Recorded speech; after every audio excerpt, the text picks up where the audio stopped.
De jour, de nuit, qu'il pleuve, qu'il brille, il me conduit. C'est une prière ce chant. Il veille sur moi, Jésus sauveur, sur la croix. De jour, de nuit, Qu'il pleuve, qu'il neige, il me conduit. il calme les rages nuages de ma vie. Et me donne sa paix. Personne ne peut m'aimer comme il m'aime, versant son sang pour moi. Oh, quel ami, il est Jésus. Oh, quel ami, oh. il est Jésus. Il veille sur moi, Jésus sauveur, sur la croix. De jour, jour, de nuit, qu'il pleuve, qu'il neige, il me conduit. Je le dis encore, il veille sur moi, Jésus sauveur, sur la croix. De Jour, jour, de nuit, qu'il pleuve, pleuve, qu'il qu'il neige, neige, il me conduit. C'est lui qui calme les Rage, nuage de ma vie, et me donne sa paix. personne ne peut Peut m'aimer comme il m'aime, versant son sang pour moi. Oh, quel ami, il est Jésus. C'est lui qui calme les rages Rage de ma vie, et me donne sa paix. Personne ne peut m'aimer comme il m'aime, en sang pour moi. Oh, quel ami, il est Jésus. Oh, quel ami, il est Jésus. Oh, quel ami, il est Jésus. Oh, quel ami, il est Jésus.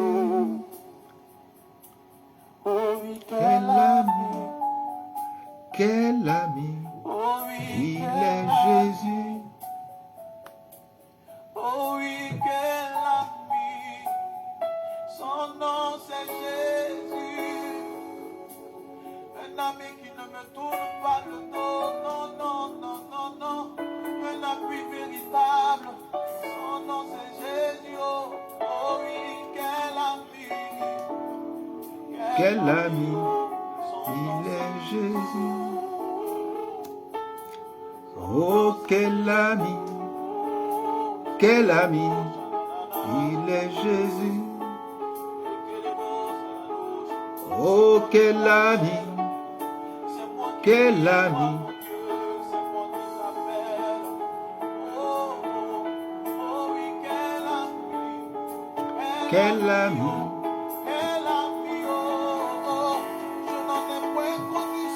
oh, quel ami, il est Jésus. Oh, quel ami,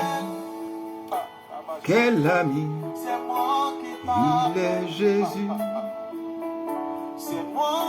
Oh, quel ami, Jésus, c'est moi qui t'appelle. C'est moi qui t'appelle. Oh, oh. C'est moi qui t'appelle. C'est moi qui t'appelle. Jésus, oh, oh, je t'appelle. C'est moi qui t'appelle. C'est moi qui t'appelle.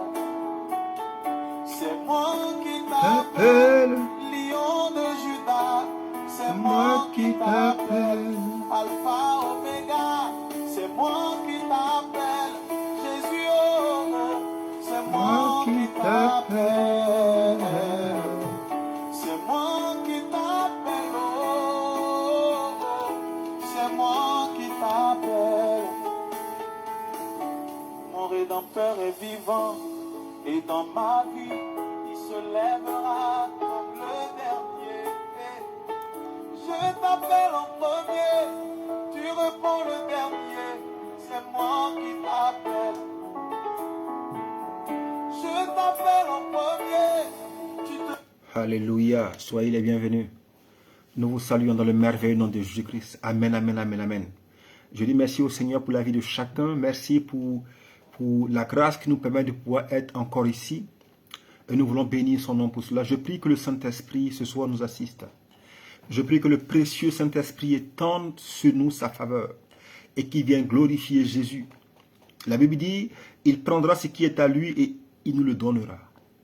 Tendre Père, ces temps t'appartiennent. Nous nous engageons, Seigneur, à te rendre la gloire qui te revient. Amen, amen, amen. Nous sommes sur notre thème le premier thème qui nous conduit dans cette saison, qui est la foi active. La foi active. Je rappelle que c'est notre saison de conquête et nous abordons les éléments de la conquête. Et le premier élément de la conquête, c'est la foi. La foi pour l'action. Pas la foi dans le thème de la croyance, non. Pas la foi dans le thème de « je suis chrétien, j'appartiens à un groupe de prière, je vais à l'église, je vais aux prières ». Pas dans ce sens. Mais la foi dans le sens de celle qui te permet de passer à l'action et d'entrer en possession des promesses que le Seigneur t'a faites. La Bible dit « Or, sans la foi, il est impossible de plaire à Dieu ».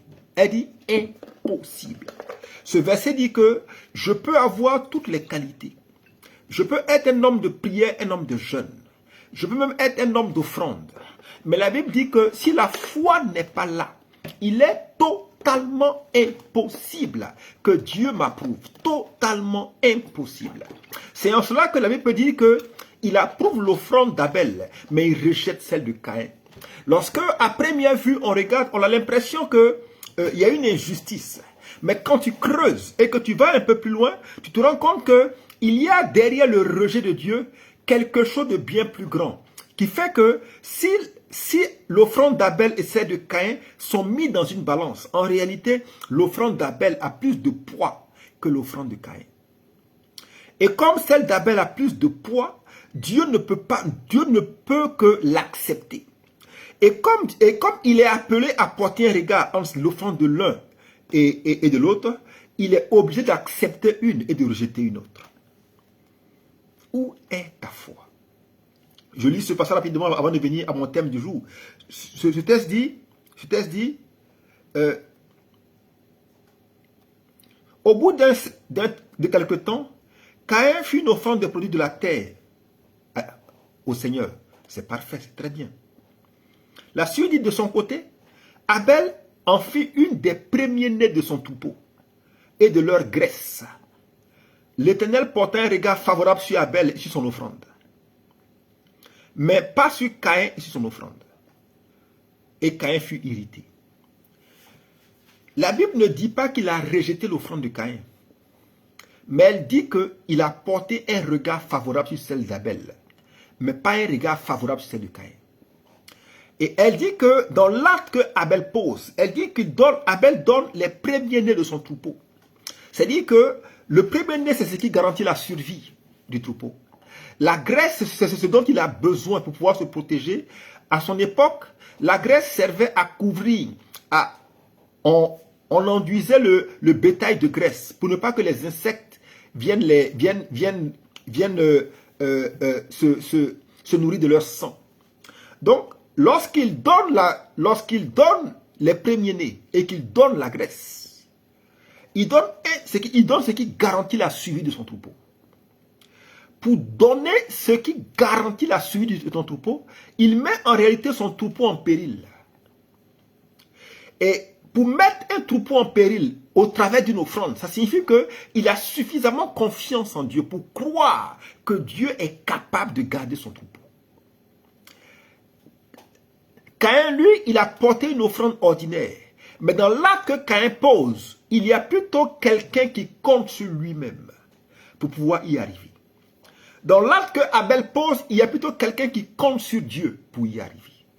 Donc, quand Dieu a en face de lui deux personnes, il a en face de lui quelqu'un qui compte sur lui pour y arriver et quelqu'un qui compte sur ses propres forces pour y arriver. Dieu ne peut que porter le regard sur celui qui compte sur lui pour y arriver. La foi. Durant cette saison, l'élément capital dont tu as besoin, c'est la foi. Qu'est-ce que la foi?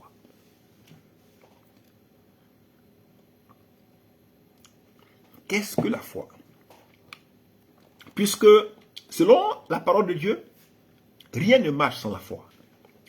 Le salut est impossible sans la foi. Il n'y a pas de guérison sans la foi.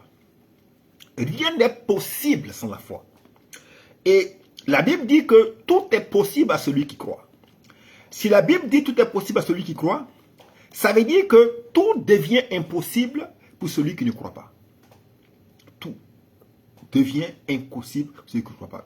Ça suppose que parfois le non-accomplissement dans la vie de quelqu'un n'est pas dû d'abord à l'activité d'un esprit, mais c'est lié aussi au fait que la personne ne croit pas.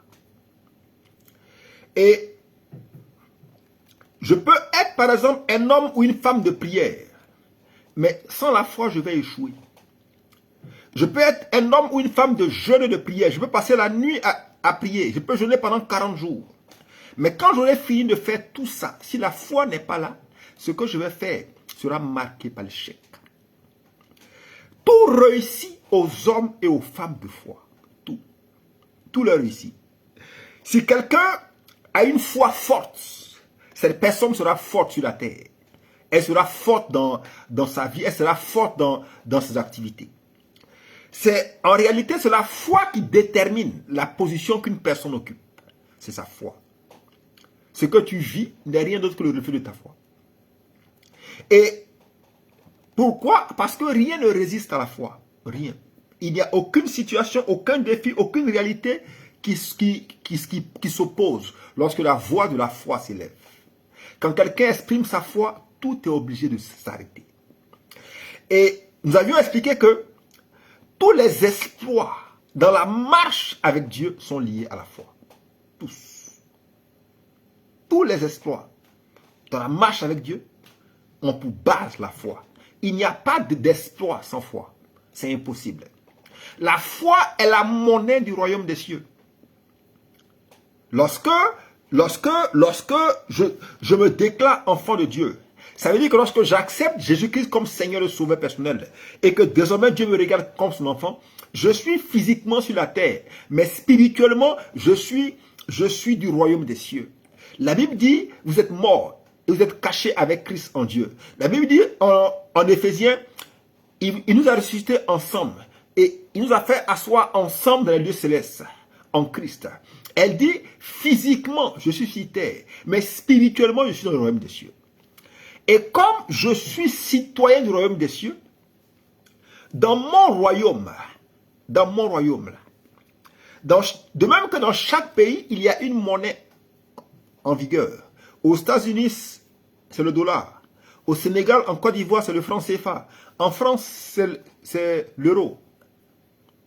Au Japon, c'est le yen. Et ainsi de suite. Dans chaque pays, il y a une monnaie en vigueur. Dans le royaume des cieux, la monnaie en vigueur du royaume des cieux, c'est la foi.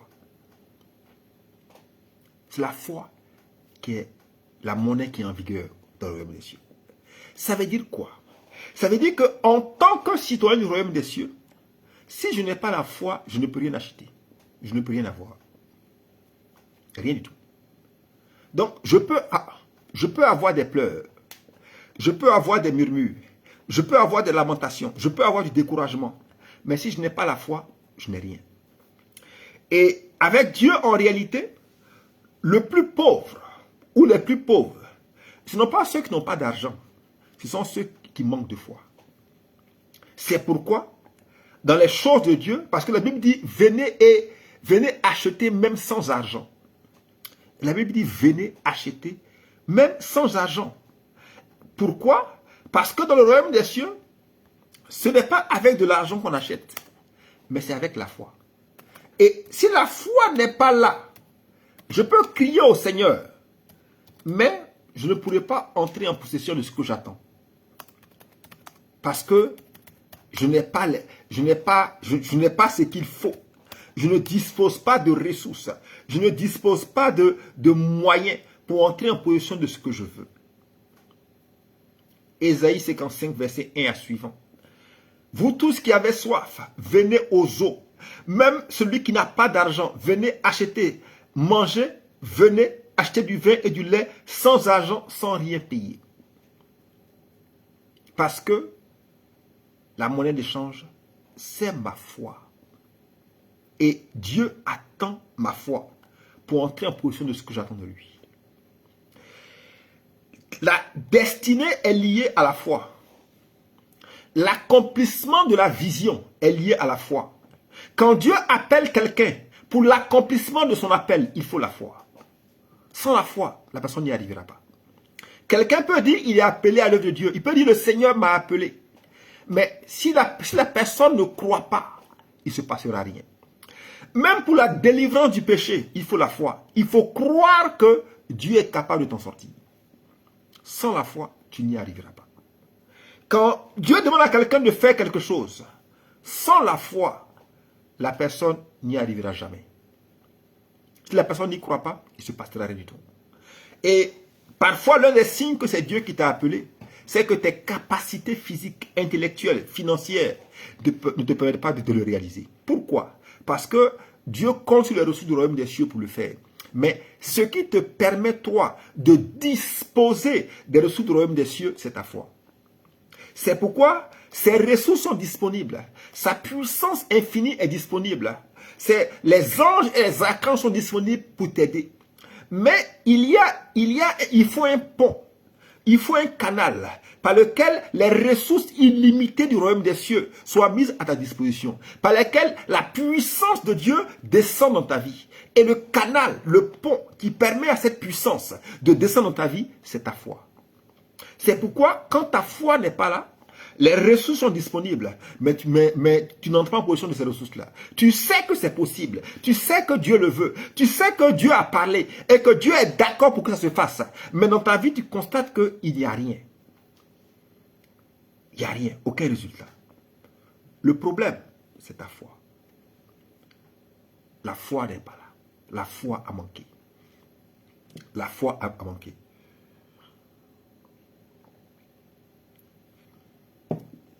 Quand Dieu appelle quelqu'un à faire quelque chose, sans la foi, la personne n'y arrivera pas. Sans la foi, tu es condamné à l'échec. Tu es condamné à l'échec sans la foi. La Bible dit en 2 Pierre 5, 2 Pierre 1, 5, elle dit, pour cette raison, faites tous vos efforts pour ajouter votre foi, pour ajouter à votre foi la force de caractère. À la foi de caractère, la connaissance. À la foi de caractère, la connaissance. À la connaissance de la maîtrise de soi. À la maîtrise de soi, l'endurance dans l'épreuve. À l'endurance dans l'épreuve, l'attachement à Dieu.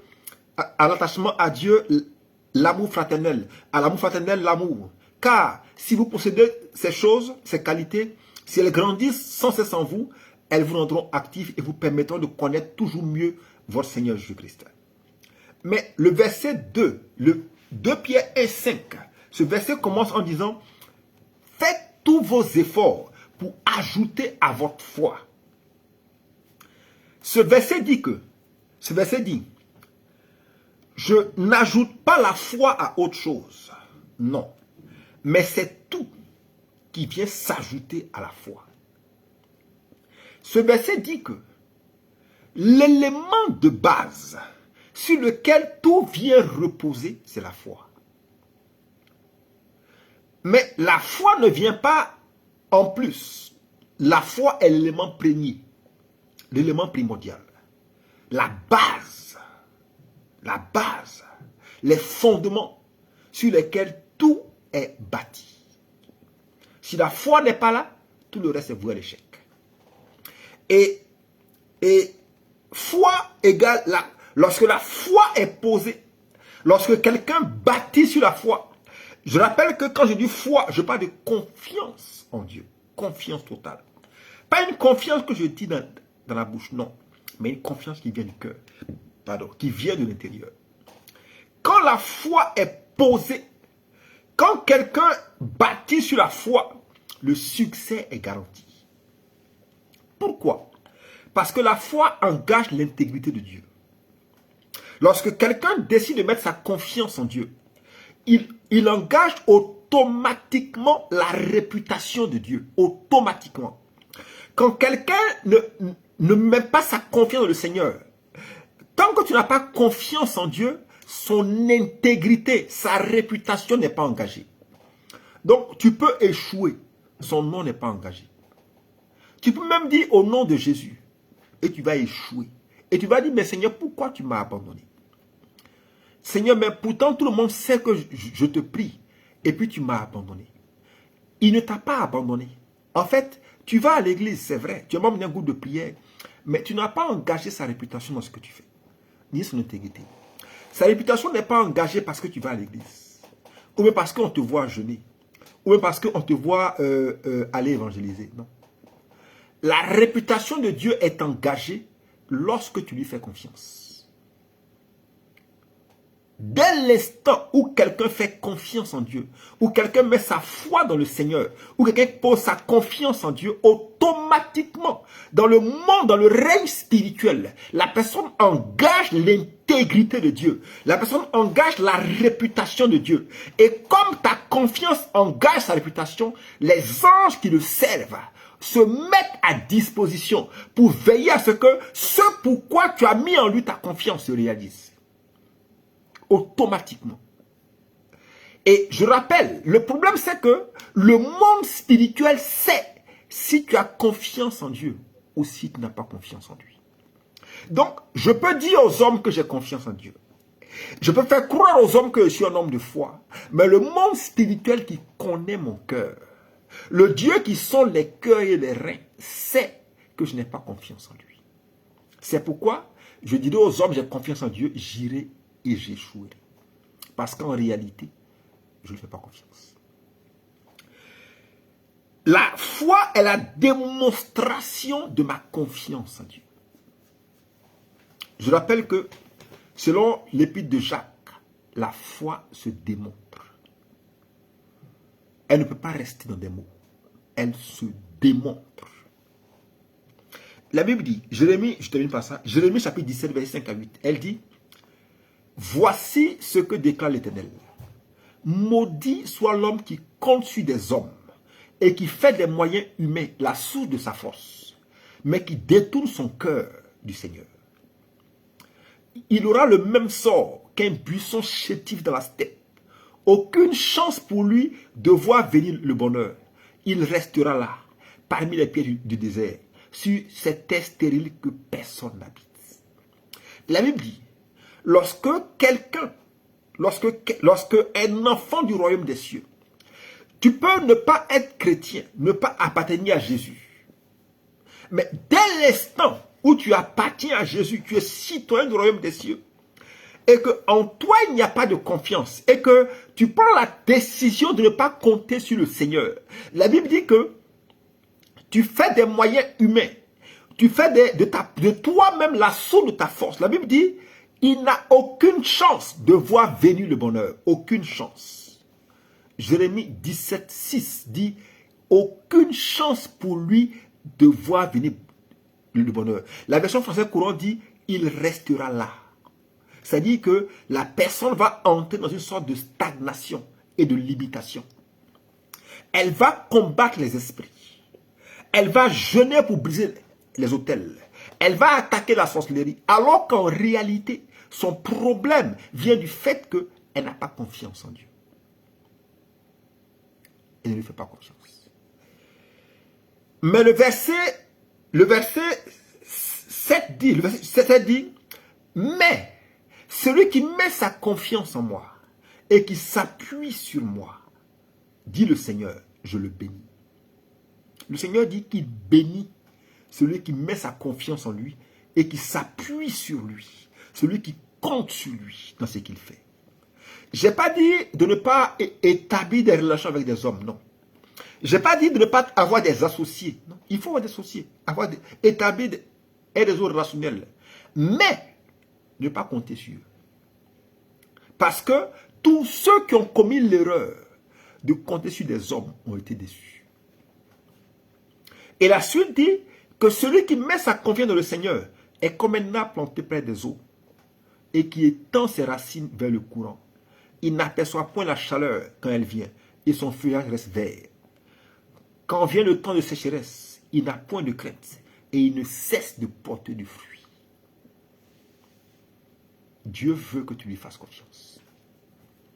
Je dis, le plus grand combat qu'un homme ait à mener, ce n'est même pas le combat du jeûne et de la prière. Ce n'est même pas le combat du diable. C'est le combat pour faire confiance à Dieu. C'est le plus grand combat qu'un homme ait à mener. Si tu réussis à remporter cette victoire, faire confiance, mettre ta confiance dans le Seigneur, accepter de lui faire confiance. Parce que la foi est une décision. Si tu réussis à remporter cette bataille, tu vas voir que des changements vont se produire d'eux-mêmes.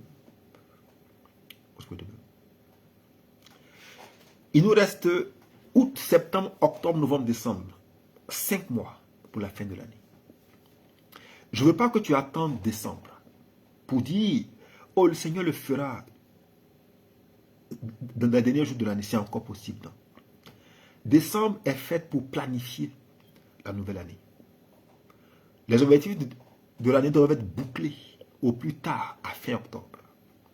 Le mois de novembre est fait pour évaluer les objectifs et pour ajuster. Décembre est un mois de planification de la nouvelle année. Et maintenant, si Dieu veut, il peut te rajouter un bonus. Il peut te rajouter un bonus. Mais l'ordre que le Seigneur nous a donné pour ces 5 derniers mois, c'est de passer à l'action. De passer à l'action. Peu importe tes défis. L'ordre qu'il nous a donné, c'est passe à l'action. Agis. Passe à l'action. Affronte ta peur et passe à l'action. Passe à l'action. Peu importe ton attente. Peu importe le défi. Peu importe ce que tu veux que le Seigneur fasse. Le Seigneur attend de toi une chose. Que tu lui fasses confiance et que tu passes à l'action. Pas que tu fasses confiance et que tu restes inactif. Non. Fais-lui confiance et passe à l'action. Fais ces 2 choses. Et tu vas voir ce qui va se passer. Cette semaine, je veux que, en venant te connecter, tu viennes avec une intention ou un projet. Une intention ou un projet. Et durant toute la semaine, nous allons les présenter au Seigneur. Je répète, c'est une intention ou un projet pour lequel tu vas passer à l'action. Pas pour lequel tu resteras inactif, mais pour lequel tu passeras à l'action. Je vois quelqu'un à qui Dieu a demandé de faire quelque chose, mais ça demande de grands moyens. Le Seigneur t'a demandé de le faire. En fait, tu l'as entendu clairement, mais tu n'as même pas le minimum pour le faire. Le Seigneur te dit de passer à l'action. Il dit pose le pas de la foi. Il va te rattraper. Il dit pose le pas de la foi. Pose le pas de la foi. Il dit je n'attends que ta foi. La grâce est disponible, mais il faut ta foi. C'est tout ce qu'il attend de toi. Pose le pas de la foi. Cette saison est la saison pour entrer. Pour entrer. Je disais que je n'ai pas de prophétie pour cette saison. Non. Je n'ai pas de prophétie pour cette saison. Mais la grâce est disponible. Et chaque soir, mon rôle sera de confirmer, de saturer ton atmosphère spirituelle de sa présence. Et alors que tu me suis maintenant, sa présence est en train de saturer ton atmosphère spirituelle. Cette saison, nous entrons dans l'univers du possible. C'est la saison au cours de laquelle l'impossible n'existe pas. L'impossible n'existe pas. L'impossible. Peu importe le défi, je ne parle pas pour te réjouir, je ne parle pas pour t'encourager, je ne parle pas pour te fortifier. Jésus n'a jamais donné de parole d'encouragement à quelqu'un. Ou de parole d'accroche-toi, ça va aller. Il ne l'a jamais fait. Il réglait les problèmes. Il donnait des solutions. Cette saison, c'est la saison pour les solutions. Et pour que les problèmes se règlent. Mais les problèmes se régleront par la foi et par l'action. Passe à l'action. Passe à l'action. Il y a une personne dont je vois un membre de ta famille qui est en prison. Il est en prison. Le Seigneur, il y a une démarche que tu dois entreprendre pour qu'il soit libéré. Le problème, c'est que tu es convaincu que la démarche va échouer. Le Seigneur dit, pose le pas de la foi. Il dit, agis par la foi. Va et agis par la foi. Va par la foi. Va par la foi. Va par la foi. Va par la foi. Seigneur, je prie pour les cœurs. Seigneur, je maudis la peur. Je maudis le doute.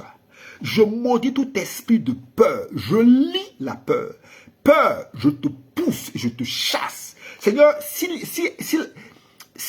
le diable avait saisi la peur comme une opportunité pour se cacher, je maudis ses œuvres et je te commande de lâcher les vies. La Bible dit que nous avons reçu un esprit de force et non pas un esprit de crainte. C'est pourquoi nous refusons de céder à la crainte durant cette saison. Tendre Père, merci pour ton œuvre. Amen. Je répète, toute la semaine, en venant, tu dois avoir un projet, quelque chose de précis ou une intention. Et durant toute la semaine, nous allons la présenter au Seigneur. Mais je répète, ce n'est pas une intention pour aller t'asseoir. C'est une intention pour passer à l'action. Ça suppose que si tu cherches du travail, tu dois préparer déjà tes CV. Et quand on finit, tu postules. Si c'est un problème de santé, tu dois venir avec les examens, les résultats médicaux. Si c'est un projet, tu ne le mets déjà pas écrit et tu commences à le planifier. Nous allons toute la semaine les présenter au Seigneur. Et quand on finit, tu passes à l'action. Tu passes à l'action. Et le Dieu de l'impossible donnera gloire à son nom. Toute la gloire lui revient. Merci et à demain. Merci.